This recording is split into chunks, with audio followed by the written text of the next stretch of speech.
This is Michael Savage live after the Potemkin raid on Damascus.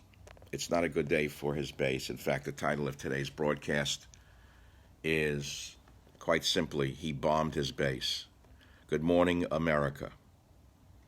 Good morning, America. Everything we have voted for just went up in smoke.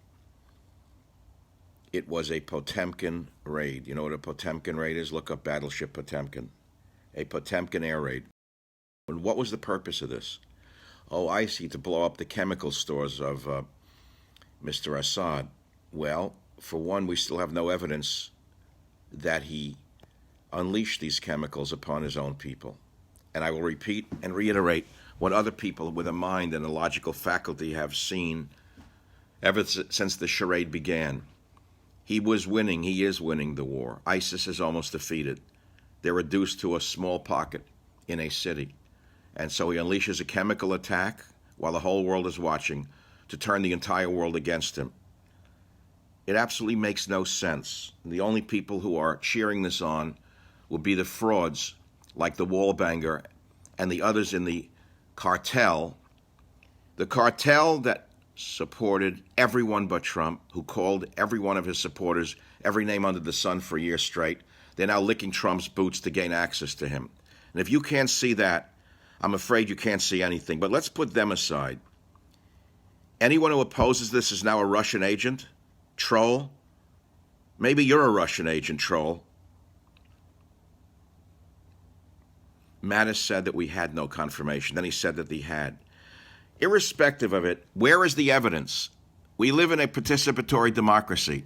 In a democracy, you would have produced the evidence before bombing. So don't give me this crap that everyone knew it. Nobody knew it. Nobody. So now let's start with this. Trump's war, his battle for America. Remember that little book? Remember that little best-selling book, #1 on the New York Times list, without the Limbaugh cartel behind it, without the Fox cartel, without the Murdoch cartel? His battle for America. Let's look at this. He bombed his base. The wall. What would you give him, 100 on that one?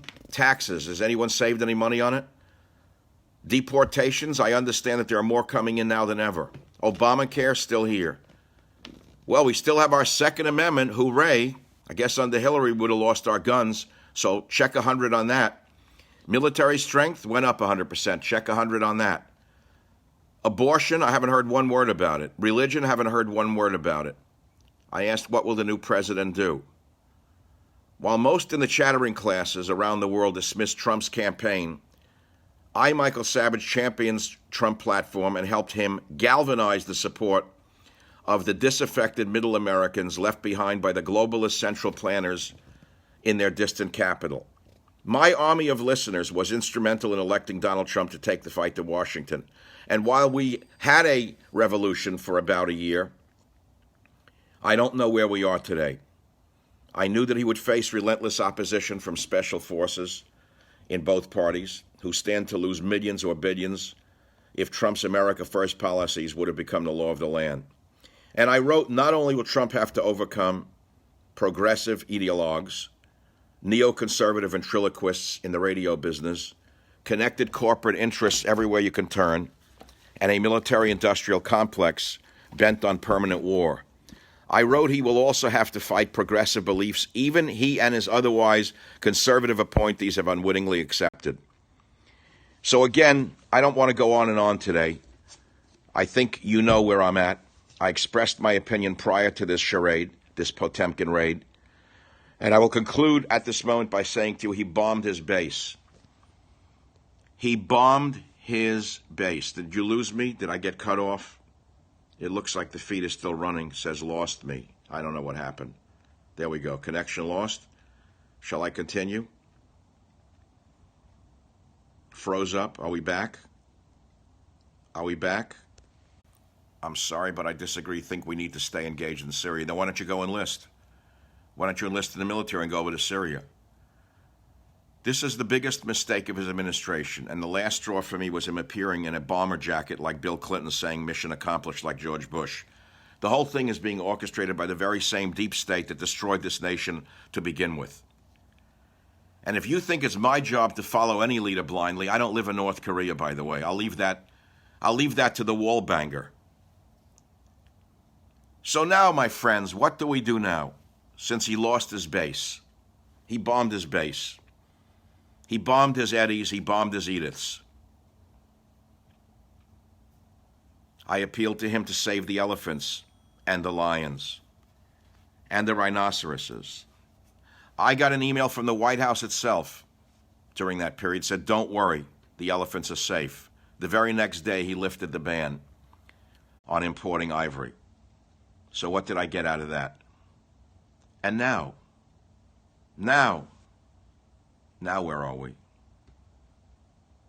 Well, all I can say is this. If you think this is strength, then you're a coward. You don't know what strength is. It takes strength not to bomb. Remember, diplomacy comes before bombing. Where was the diplomacy in this? Where is the diplomacy in bombing empty buildings in Damascus? Tell me.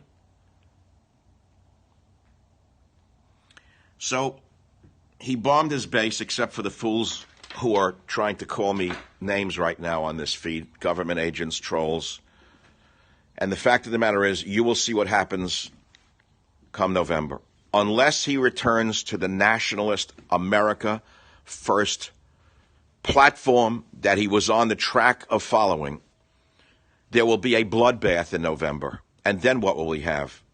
Frankly, the only thing that can save the Republicans in November is the stupidity and the evil of the Democrats. So we have a choice of one evil or another. So if the Democrats keep harping on the same garbage, white privilege, gay and lesbian rights, bring in more Muslims, they will lose because the American people don't want to hear any of it anymore. They've heard it all. And the only hope, frankly, for the Republicans is the fact that the Democrats are worse than them. But it goes back to where I was from the beginning on radio and where I am today. We have a one-party system. It doesn't matter who wins at the end of the day. The Democrats or Republicrats, the same power structure takes hold and gives us a man like Bolton. It's that simple.